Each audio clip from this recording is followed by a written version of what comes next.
si tu te donnes plein de bonnes résolutions que tu abandonnes très vite, si tu veux être capable de les tenir et de les respecter sur le long terme, et enfin, si tu veux savoir comment atteindre n'importe quel objectif dans ta vie, alors reste avec moi, il est temps que Raya te parle.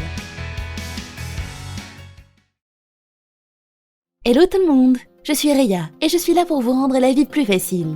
2022 s'est terminé il y a quelques temps déjà. Pour beaucoup, c'est l'occasion de repartir de zéro et d'entamer de nouvelles résolutions. Maigrir, faire du sport, peut-être même arrêter de fumer. Les objectifs sont divers et variés. Et généralement, vous savez ce qui se passe. La motivation est là en janvier, mais une fois le premier mois passé, le quotidien revient en force, et les mauvaises habitudes avec. Résultat des comptes, une fois de plus, les résolutions ont été vite abandonnées, et tout le monde s'en veut terriblement de ne pas avoir réussi à les tenir. Alors cette fois, changeons vraiment les choses, et arrêtons cette boucle sans fin. Nous allons voir pourquoi nous ne tenons pas nos résolutions, malgré notre volonté évidente. Puis nous verrons comment créer réellement des objectifs, et comment les tenir sur le long terme. Vous êtes prêts? C'est parti! Pourquoi on ne tient pas ces bonnes résolutions? Par définition, une résolution est un engagement que l'on se fait afin d'atteindre un objectif personnel. Et chaque début d'année, nous avons cette impression de nouveau départ, qui nous motive à nous reprendre en main. Vous connaissez tous cette effervescence, lorsqu'un objectif est défini et qu'on se lance plein de bonne volonté pour l'accomplir. Rien ne peut nous arrêter à ce moment-là, n'est-ce pas? Mais le souci, c'est qu'il faut un vrai plan pour y parvenir, et non simplement compter sur la volonté ou la motivation. Ces deux-là sont des moteurs à court terme. La volonté est semblable à une énergie qui s'épuise et qui doit se recharger avec le temps. Et la motivation dépend de vos émotions qui fluctuent constamment. Ce sont donc avant tout des outils qui doivent être compris et maîtrisés si vous voulez atteindre vos objectifs. Cela fonctionne exactement pareil lorsque vous lancez plusieurs résolutions en même temps. Votre énergie va être concentrée sur plusieurs objectifs à la fois, et donc se vider d'autant plus vite. Résultat, vous abandonnez 2 fois plus rapidement. On sous-estime d'ailleurs toujours le temps qu'il faut pour accomplir une tâche.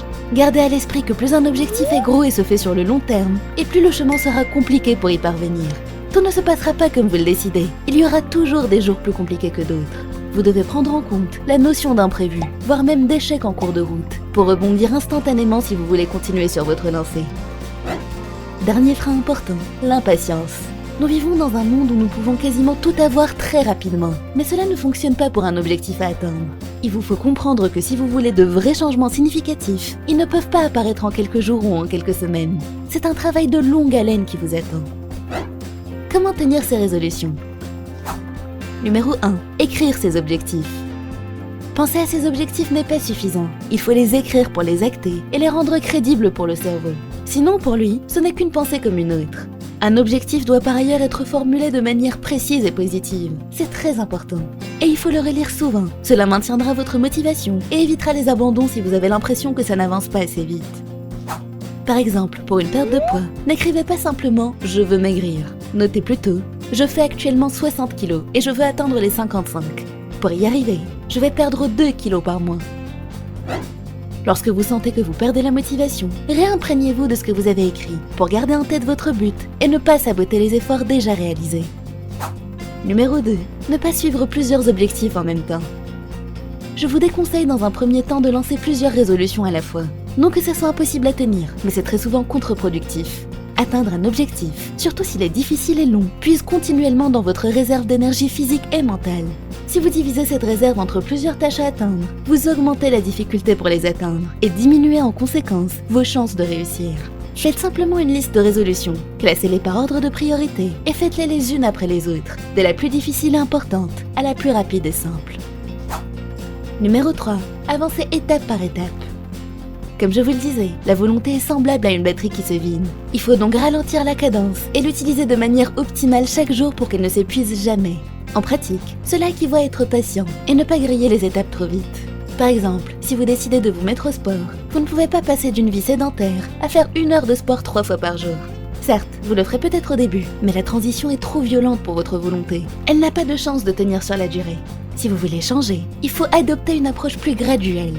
Par exemple, faites d'abord du sport 1 fois par semaine, puis la répétition vous donnera naturellement envie d'aller plus loin et de créer de nouvelles habitudes. Il est très important de trouver un juste milieu, en ne commençant pas trop bas, mais en ne visant pas trop haut non plus. Il faut être raisonnable, ambitieux, mais en gardant l'objectif à portée de main. Chaque jour, vous devez trouver le bon équilibre. Vous verrez qu'au final, le plus important n'est pas la vitesse à laquelle vous avancez. Ce qui compte réellement, c'est que la direction empruntée soit la bonne. Numéro 4. Planifier. Vous avez votre objectif, vous savez comment gérer votre volonté pour y parvenir. Maintenant, il vous faut un plan d'action. Si vous commencez la journée en vous disant que vous allez faire ceci ou cela, vous n'allez finalement rien faire. Planifiez plutôt la veille et par écrit ce que vous comptez faire le lendemain. Le cerveau sera ainsi prêt au réveil à réaliser votre planning de la journée, en connaissant la durée et l'ordre de chaque activité. Si vous ne le faites pas, vous resterez dans cette boucle de résolutions qui ne se réaliseront jamais. Très important quand vous faites un planning. Notez d'abord les activités fixes de votre journée, puis rajoutez vos tâches ou objectifs personnels. Votre vie s'articule avant tout autour de vos responsabilités. Voilà, c'est fini pour aujourd'hui. Voyez cette vidéo comme une première approche du prochain gros thème que nous allons voir ensemble, la gestion du temps. Il est très important de savoir planifier ses journées pour avancer dans vos projets personnels et dans votre vie de tous les jours. Je vous donnerai des astuces pour mieux organiser votre temps en général, ainsi que des méthodes plus poussées pour atteindre vos objectifs.